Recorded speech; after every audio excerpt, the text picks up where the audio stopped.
Morning everyone. आज हम अपनी पाठ्य पुस्तक उद्भव से पाठ 4 कविता ये पल जाते यहीं ठहर का अध्ययन करेंगे, जिसके रचनाकार हैं भगवती प्रसाद द्विवेदी जी।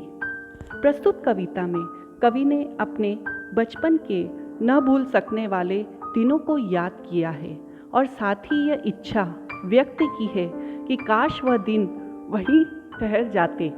कवि समय पर सवार होकर जब अपने अतीत में पहुंचते हैं, तब वह अपने जीवन को सुंदरतम अवस्था यानी बचपन के आनंद में इतना मग्न हो जाते हैं कि उसे रुकने के लिए कहते हैं। तो चलिए ये कविता शुरू करते हैं। पर्वत झरना नदी नहर, जीवन जाता यहीं ठहर। कभी तितलियों के संग उड़ना, बुलबुल जैसा गाना। कभी फुदकती गोरैया से घुल मिलकर बतियाना। लग जाते पैरों में पर ये पल जाते यहीं ठहर। इन पंक्तियों से आशय है कि कवि बचपन के वो दिनों को याद कर रहा है जिसे जीकर वो बहुत खुश होता है। कवि कहता है कि पर्वत, झरना, नदी, नहर सभी चीज़ें ठहर जाएं और जीवन जो हमारे बचपन का है वो भी वहीं पर ठहर जाए।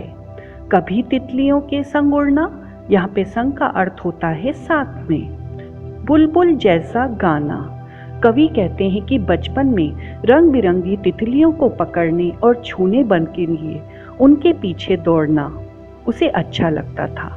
बुलबुल की तरह गाने का प्रयास करना, कभी फुदकती गोरैयों से घुल मिल कर बतियाना। इसका मतलब है कि फुदकती मतलब उछलती हुई गोरैया, उछलती हुई गोरैयाओं के साथ में आपस में मिलके बतियाना उसे बहुत अच्छा लगता है। बतियाना का अर्थ होता है बातें करना। कवि कहते हैं कि लग जाते पैरों में पर ये पल जाते यही ठहर। कवि कहते हैं कि काश हमारे पैरों में पंख लग जाएं और हम इन पक्षियों की भांति उड़ने लगें।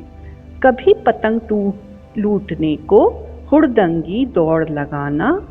आंधी में दौड़ दौड़ कर बगिया से आम चुराना। मगर लक्कड़ सूंघवा का डर, भरमाते क्षण यही ठहर। कवि कहते हैं कि बचपन में पतंग लूटने के लिए हुड़दंगी का मतलब होता है हल्ला गुल्ला करते दौड़ लगाना अच्छा लगता है।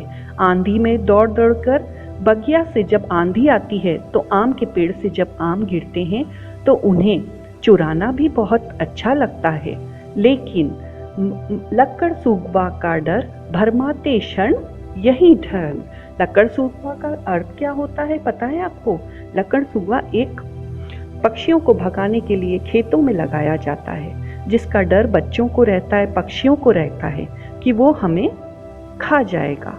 तो ये डर भी सताता है।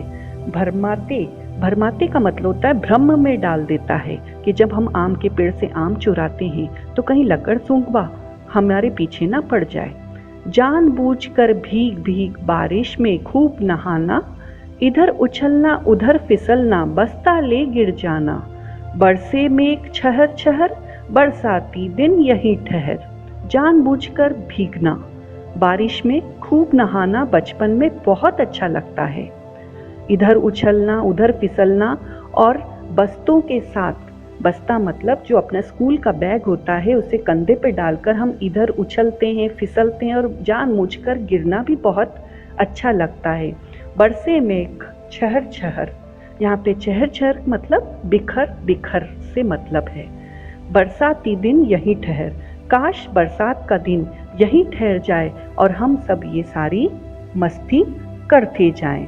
बरसे मेघ का आशय यहाँ पर बादल से है। बादलों से जब बारिश होती है तो बचपन में कितना अच्छा लगता है बच्चों। भीगना अच्छा लगता है, नहाना अच्छा लगता है और जब हम बच्चे होते हैं तो बहुत भीगते हैं, नहाते हैं। ताल तलैया में कागज की नैया का तैराना। कुत्ते बिल्ली बछड़ों को ललकार खूब दौड़ाना। मेंढक पन करते टर टर, रट्टू मनवा यहीं ठहर। ताल तलैया का मतलब होता है छोटे छोटे नदी तालाबों से। बचपन में हम जब बारिश होती है तो छोटे छोटे पानी भर जाता है नदी तालाब में, हम कागज़ की नैया मतलब नाव को तैराते हैं। कुत्ते बिल्ली बछड़ों को ललकार खूब दौड़ाना। क्या करते हैं? कुत्ते बिल्ली बछड़े और कई प्रकार के जानवरों पर तो हम आवाज़ लगाते हैं और उनके पीछे पीछे भागते हैं और उनको खूब दौड़ाते रहते हैं। मेंढक बनकर टर्टर, मतलब हम क्या करते हैं, मेंढक भी बन जाते हैं बचपन में और उसकी आवाज़ कैसे निकालते हैं? टर टर करके। और मन रटता रहता है कि ये पल यहीं पे, ये समय, ये क्षण यहीं पे ठहर जाए। तो बच्चों, दादी माँ से जिद कर नियमित कथा कहानी सुनना, राजा रानी परी लोग के अनगिनत किस्से बुनना, खरहे सा भागता पहर रुक जा थम जा यहीं ठहर। नियमित से आशय होता है रोजाना। परिलोक का मतलब होता है परियों की दुनिया। बुनना मतलब रूप देना और खरहे मतलब खरगोश। कवि कहते हैं कि जब हम बचपन में छोटे होते हैं तो दादी माँ से जिद करके रोज कहानी सुनते हैं। और कभी कभी क्या होता है, राजा रानी परियों की दुनिया की कहानियों के अनगिनत किस्से जो होते हैं उन्हें अपना रूप देते हैं। कवि इस पल को ठहरने को कहता है, क्योंकि खरे सा भागता पहर, खरे सा भागता पहर का मतलब होता है खरगोश की तरह तेजी से भागता हुआ समय। कवि उस समय को ठहरने के लिए कहते हैं, थमने के लिए कहते हैं। तो कवि बचपन की उन सब पुरानी बातों को याद करके ये बताना चाह रहे हैं कि हम अपने बचपन को कभी भूल नहीं पाते हैं। काश वो बचपन वापस से लौट आए और हम उस समय को यहीं पे रुकने को कह दें, मतलब यहीं पे ठहरने को कह दें।